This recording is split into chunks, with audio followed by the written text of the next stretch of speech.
What do you do with your compost pile during the winter months? Well, in my opinion, I just simply think it's personal preference.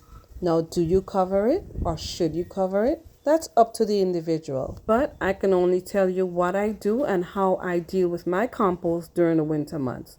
Now, during the entire spring and summer months, I start my compost pile. And as time goes by during these periods, I keep adding natural materials that mainly consist of nitrogen and carbon.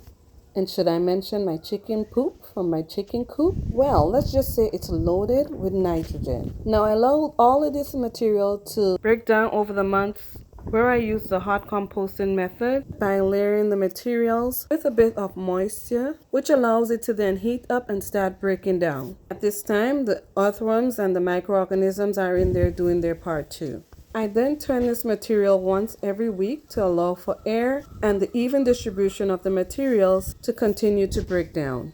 And by the winter, when the temperatures becomes freezing, the material would have already been broken down and aged.